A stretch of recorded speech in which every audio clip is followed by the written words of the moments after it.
Hey everybody, welcome to the channel. In this video we're going to be looking at the Gust cantrip. It's for druids, sorcerers, and wizards. It says you seize the air and compel it to create one of the following effects at a point you can see within range.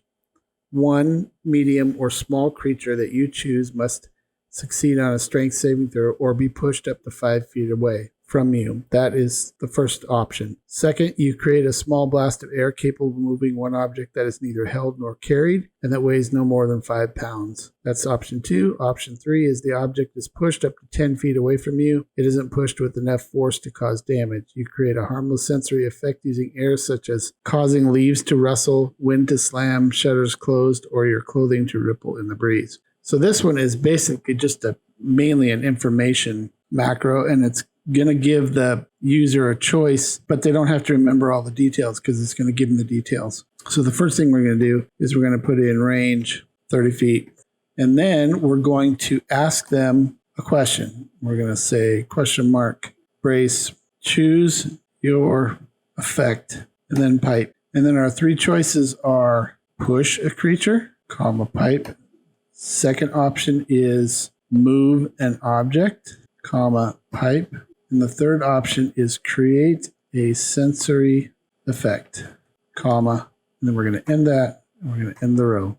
Okay, so now basically all we're going to do is we're going to put in here what is in kind of a condensed version of what is in here. So on the very first option, push a creature, the book says, I'm going to copy and paste it in here. So it says one medium or small creature that you choose must succeed on a DC. It says it's going to have to do a strength saving throw. And so whoever's casting it, in this case we're saying Kiara is because she's our wizard. So they must succeed on a DC, and we're going to get Kiara's spell save DC, which is a 17, I know that. Strength save, or be pushed 5 feet away from you. And so let's just run that. So you can see, it says choose your effect, and then push a creature, move an object, create a sensory. Those are our 3 options. Push a creature, move an object, create a sensory effect.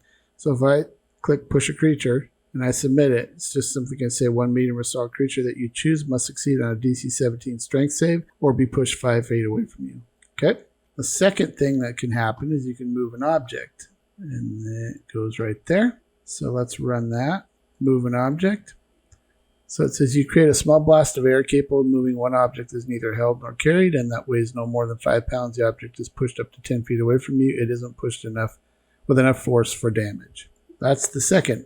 And then the third option is you create a harmless sensory effect using air, such as causing leaves to rustle, wind to slam shutters, or your clothing to ripple in the breeze. This is normally, these are escape characters. If you watch some earlier videos, whenever we're nesting syntax within a question, it could be, it gets confused with pipes, commas, braces, and brackets. And so you can't just put a comma in here like this, because the comma makes it think that it's an option, the end of an option.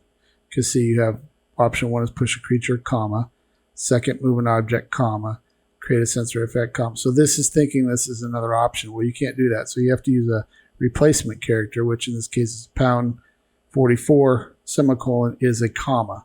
So this just means that a comma is going to show up in the text. So let's run that and see what we get. If we run the third option, we're going to create a sensory effect. And then it basically says you create a harmless sensory effect using air. That's where that comma is right there. Such as causing leaves to rustle, wind to slam shutters, or your clothing to ripple in the breeze.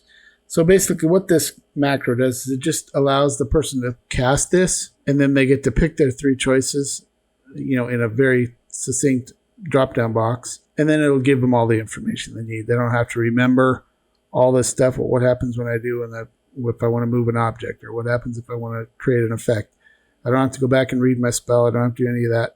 This just basically gives them the information they need, and they're off and running. So that's the Gust cantrip macro. I will put it in the description below.